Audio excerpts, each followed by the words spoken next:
What's up, YouTube? Welcome back to another video. This is part two of decisions I done made that's led me up to owner operator. So let's get into it. So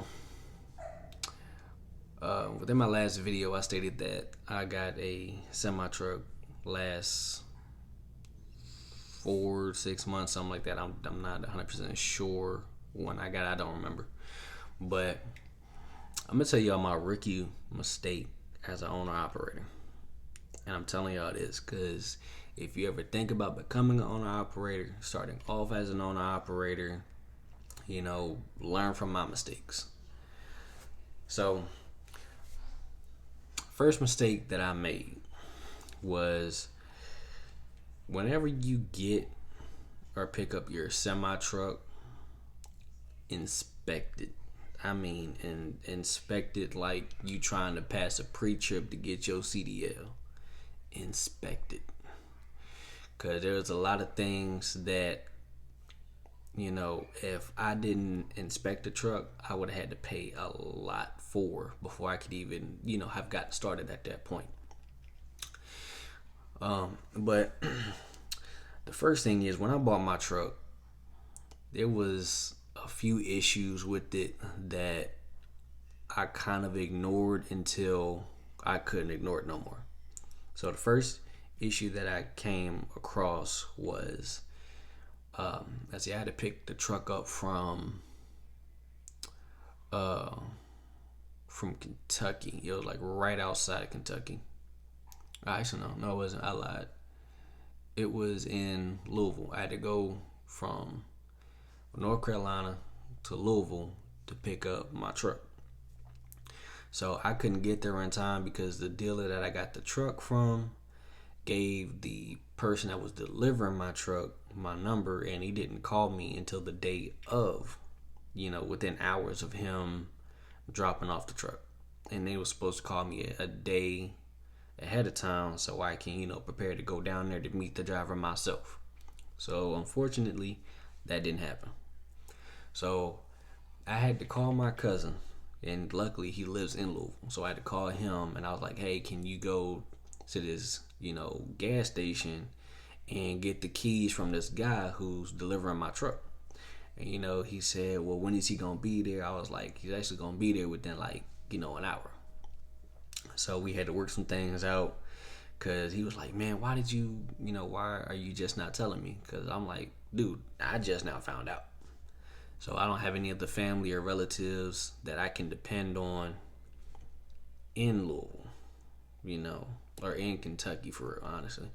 But, luckily he was there, so I called him, we worked it out. He went to pick up the truck for me, and, we was video chatting before, I say an hour before I got there to, kind of make sure that everything was squared away with the truck. But when I got there, it wasn't good because I got there around 9. So we went ahead and just stayed at my girl's mom's house for the night because we was tired and I can't expect no truck at dark 30.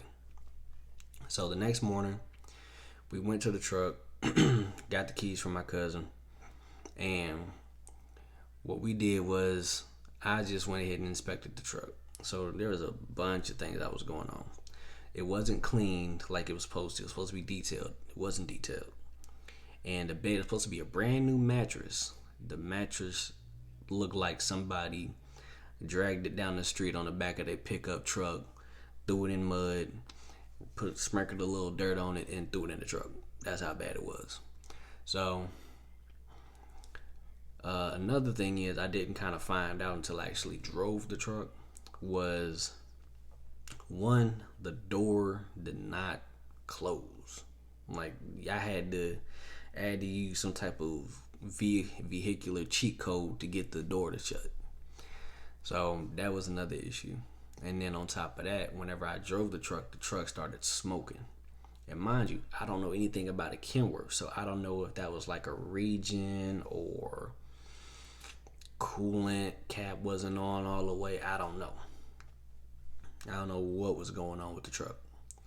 But It drove. It made it from Kentucky to North Carolina pretty smooth. On top of that, they didn't leave no gas in the truck. They left none. When I got the truck was on empty. So I won't tripping about it. I gotta pay for the fuel anyway. So when I got the truck to North Carolina, it was around the time I was about to go ahead and start pulling my loads. So, me and my girl went to the truck, getting everything ready, and we was about to come back home. So I shut the door would not shut. Like, y'all ever had that problem where you try to shut your door and it kind of creeps back open on you? That's what happened multiple times. So I couldn't deal with it.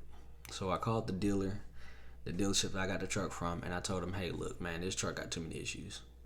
Like, one, the truck smokes whenever I drive it. And two, the door does not close. Three, the bed is not brand new.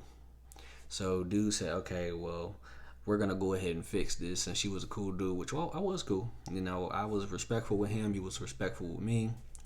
And you know what I'm saying? Like, that's what kind of, in my opinion, got that ball rolling a lot faster than a lot of other people would have. So he told me to take it to a Kenworth, mechanic shop or auto shop or whatever, and let them know what's wrong with it and tell them to send him the bill, which is what I did. I ain't gonna lie. On side of what I told him what was wrong with it, I still didn't get the bed fixed. I had to figure, it's not really that big of a problem. Plus, if I get a truck from a dealership or, a mechanic shop, it's like to me, it's like a 50-50 chance that I'm going to get a brand new bed or just a bed, that looked clean that was in another truck that they just took out of to put in mine. I wasn't taking that chance. So I was like, I'll just buy my own mattress because I'll know my mattress is good.